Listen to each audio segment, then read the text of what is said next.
حبايبي عاملين ايه؟ وحشتوني جدا من اخر فيديو نزلته. خلصنا بقى العيد واجازات العيد، وان شاء الله الفتره الجايه هننزل فيديوهات باستمرار.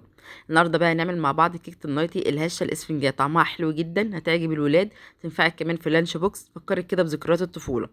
فيلا بينا نشوف عملناها ازاي مع بعض، تطلع معانا بالجمال والحلاوه دي، هشه جدا واسفنجيه.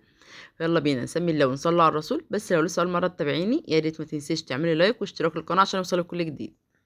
هجيب بقى البولة بتاعتي، هضيف فيها 2 بيضة بدرجة حرارة الغرفة، وطبعا لازم يكون معانا الفانيليا. معايا هنا كوباية من السكر. هضربهم بقى كويس جدا مع بعض لغاية ما القوام بتاعها يفتح كده ويبقى كريمي. طبعا تقدري تستخدمي الخلاط، تقدري تستخدمي المضرب اليدوي، بس ياخد معاكي وقت شوية. ده القوام اللي انا المفروض اوصله. هنزل هنا بقى بكوباية من الحليب. اهم حاجة واحنا بنشتغل لازم نوحد الكوباية اللي احنا بنستخدمها. معايا هنا نص كوباية من الزيت. هخلطهم كده مع بعض، وبكده المواد السائلة بتاعتنا تكون جاهزة. انا مش بخلط كتير، مجرد بس كده ايه ما المكونات كلها تمتزج مع بعضها. في الوقت ده انا بقى هنجهز مع بعض كده المواد الجافه. معايا كوبايتين من الدقيق. دي اول كوبايه، وطبعا الدقيق بتاعنا لازم ننخله عشان يديكي كده هشاشه حلوه للكيكه. هنا نخلنا كده اول كوبايه، دي الكوبايه التانية من الدقيق، هضيف عليها كيس كده او باكت من الكيك شيف او البيكنج باودر، وهنخلهم. وطبعا ما ننساش رشه الملح بتاعتنا الاساسيه. واهم حاجه الدقيق بتاعنا لازم ينخله. في الوقت ده طبعا انا كنت مشغله الفرن بتاعي على درجه حراره 180. لازم الكيك بتاعنا يدخل على درجه حراره 180 ويكون فرن شغال مسبقا. في الوقت ده بقى انا هقلب كده تقليب بس يكون بسيط، بحيث بس ان الدقيق بتاعي يختفي تماما، عشان برضو ايه ما طلعش الهواء اللي انا دخلته في الكيكه بتاعتي. انا هقلب بقى لغايه ما كل الدقيق يختفي معايا تماما. انا محتاجه قوام الكيك ما يكونش تقيل قوي وما يكونش خفيف. في الوقت ده انا حسيت ان القوام تقيل شويه، فانا ضفت معلقتين من الحليب وهقلبهم معاه. وفي الاخر لازم اضيف طبعا معلقه الخل، بتديني هشاشه حلوه جدا للكيك وبتخلي لون الكيك بتاعنا فاتح. دي اخر اضافه انا ضفتها. وبكده يكون القوام الكيك بتاعنا مظبوط وتمام جدا. هاخد بقى كده معلقتين كده من الخليط اللي احنا جهزناه بتاع الكيك، وهضيف عليه معلقه كده صغيره من الكاكاو. انا محتاجه اعمل خليط كده ما يكونش كبير قوي من الكاكاو، ده اللي هنحطه على الوش. يبقى هضيف كده نص معلقه صغيره او معلقه صغيره من الكاكاو واقلبهم، وهضيف عليهم كمان معلقه كده من الحليب عشان تديني قوام الكيكه.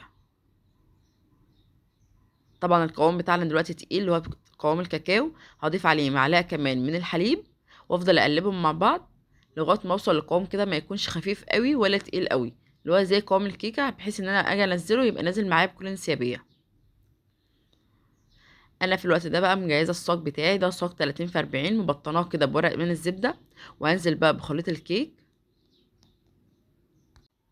هكون بس مدياله كده ايه مسحه من الزيت، وابدا افرد بقى الخليط بتاعي. الخليط بتاعنا مش سميك قوي، هي طبقه رقيقه مش كبيره. وابدا افردها في الصاج. بس هي كده كده لسه ايه هترتفع معاكي في الفرن. انا بقى جبت الخليط الكاكاو، انا حطيته كده في كيس حلواني او كيس تلاجة المتوفر بالنسبه لك، وابدا اعمل خطوط كده بالطول.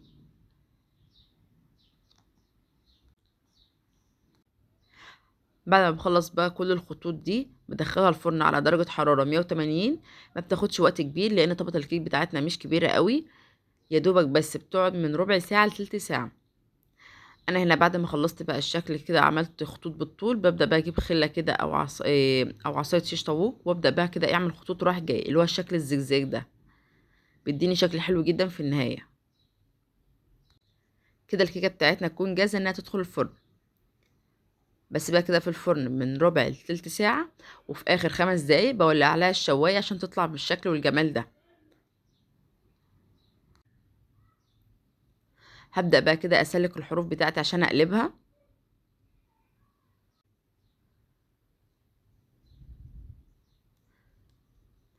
ده كده شكل الكيك بعد ما قلبناه على الصاج. بشيل كده بقى ورقه الزبده.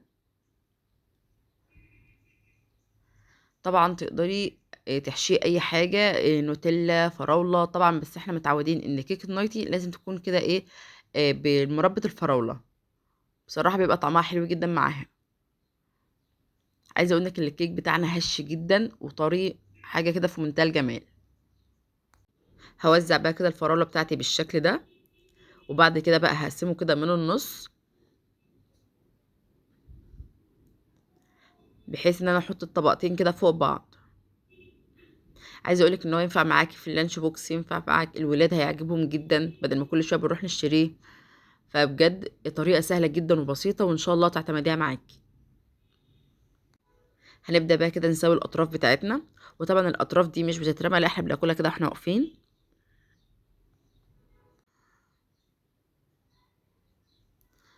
هنقسم بقى الكيك بتاعنا. عايزه اقولك ان الكيك ده يطلع معاكي من 12 ل 14 قطعه، بس لو صغرنا حجم القطعه. انا هنا القطعه بتاعتي كانت كبيره شويه، بس لو صغرتيها وخليتها قد قطعه الجاتوه اللي هي القطعه العاديه خالص، هتديكي من 12 ل 14 قطعه.